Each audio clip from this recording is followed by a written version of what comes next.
Hey guys, Assalamu alaikum. It's me Humayra and welcome to my new video. আজকে আমি এই সবজি রান্না করছি সেটাই তোমাদের শেয়ার করব। তো লেটস গো।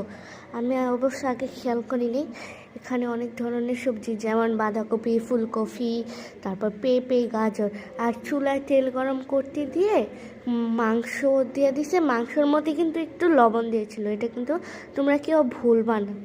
তারপরে মাংসগুলোকে ভালো করে ভেজে নিলে তারপরে কুচি করা পেঁয়াজ না রসুন দিয়ে দিস, সুন্দর করে একটু হালকা লাল লাল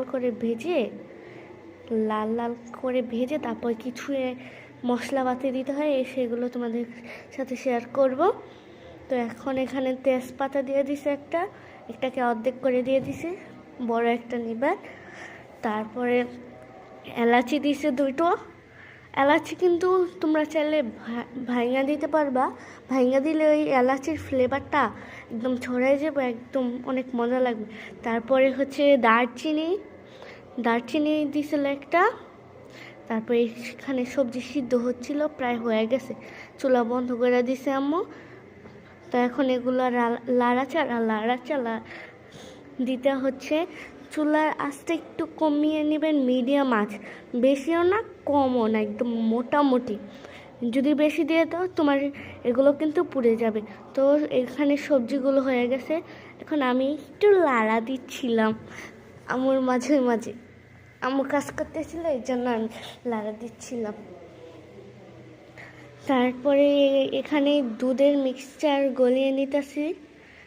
তারপরে এখানে পেঁয়াজের কিউব করে কাটা পেঁয়াজ দিয়ে দিছে। তারপর এগুলোকেও ভেজে নিব সুন্দর করে। যেই সময় দিবেন টাইমটা হচ্ছে যেই সময় আপনার এই মাংসটা হালকা লাল হবে ওর সময় পেঁয়াজের কিউবটা দিবেন। আর পেঁয়াজ কিন্তু বেশিক্ষণ ভাজবেন না, কারণ এই পেঁয়াজটা একটু হালকা কাঁচা কাঁচা টাইপ থাকবে, মানে তোমাদের কীভাবে বোঝাবো আমি বুঝতেছি না নিজেও, একটা কাঁচা কাঁচা ভাইব থাকবে, বেশি সিদ্ধ না বেশি কাঁচাও না, এমন একটা ভাইব থাকবে। তারপরে দিয়ে দিছে আদা রসুন বাটা মিক্স সুন্দর করে। আমি আম্মুকে ডিম দিচ্ছিলাম, ওই ডিমও কিন্তু দিতে হবে, ভুলবা না কিন্তু কেউ। তারপর দিয়ে দিল লবণ। তারপরে এই সবজিগুলো সুন্দর করে দিয়ে দিচ্ছে, ফুলকপিও কিন্তু দিছে এই সবজিগুলোর মধ্যে। তারপর এই সবজিগুলো সুন্দর করে ঢেকে নিচ্ছিল। আমি আবার দূরে থেকে নিছি, যদি আমার শরীরে কোনো ছিটা আসে দূরে থেকে নিয়ে জুম করে ভিডিও করতেছিলাম। যদি আমার শরীরে ছিটা আসে, একবার আমার শরীরে ছিটা আসছিল বুঝছেন গাইস, আমার এতই কেমন জানি লাগতেছিল, এখনও হাতে লেগে আছে। আম্মু শুক্রবারে স্পেশাল এই ইয়াটা রান্না করতেছে, সবজি, তারপর ডিম, তারপর এখানে অনেক কিছু কাটা আছে।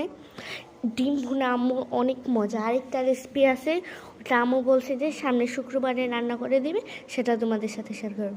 এখন এখানে 2 চামচ কর্নফ্লাওয়ার পানির মধ্যে ভিজিয়ে দিয়ে দিচ্ছে।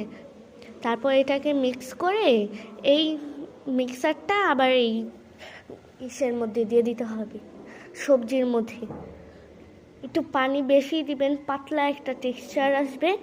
তো এটা দিয়ে লাড়াচাড়া দিতে হবে, মিডিয়াম আঁচ, মনে রাখবেন মিডিয়াম আঁচে থাকতে হবে। তারপর একটু পানি দিয়ে দিল, তারপরে দেখুন সেটা ফুটু হচ্ছে। এখন ওই গুঁড়া দুধ আর পানির মিক্সচারটা দিয়ে দিছে এখানে। তো এখন আর একটু পানি দিয়ে দিছে, মানে পানির উপরে পানি। এটার বাহির আম্মু যা যা দেখাচ্ছে তা করবেন, কারণ এই পানি বেশি কম দিলে ইয়া হতে পারে। এখন এখানে ডিম দিয়ে দিচ্ছে, ডিমটা ছড়িয়ে বড়িয়ে দিবেন, কারণ ডিম যদি থলা হয়ে থাকে একসাথে এটা কিন্তু খেতে ভালো লাগবে না। তারপর সুন্দর করে ডিমটা দিচ্ছে, আর সাইড দিয়ে দুধগুলো দিচ্ছে যে ওইগুলো ফুটফুট করতেছে, ফুট। এখন এটাকে মিক্স করে নিবে সুন্দর করে। এটা হচ্ছে গরম মশলা আর জিরা গুঁড়া, প্রথমে জিরা গুঁড়া তারপর গরম মশলা দিয়ে দিছে, আবার লাস্টে দিয়ে ঘি দিছিল। তো ওইটা তোমাদের সাথে শেয়ার করতে পারি নাই, ভুলে গেছি। ঘিয়ের গ্রানটা এত সুন্দর আসে, স্মেলটা। তো এটা এখন লাড়াচাড়া দিয়ে দিচ্ছে, এটা কিন্তু হয়ে গেছে প্রায়। মিডিয়াম আঁচে থাকবে, মিডিয়াম আঁচে মনে রেখো কিন্তু। তো আর একটু পানি দিয়ে দিল। আম্মু এখনও রান্না করছে।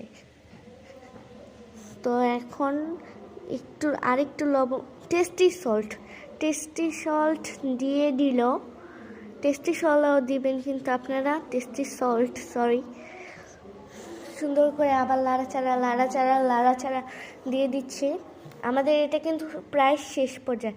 আবার লবণ দিচ্ছে, লবণ নাকি কম হয়েছে আম্মু বলল। লবণটা টেস্ট করলো, তারপরে দিয়ে দিল কাঁচামরিচ।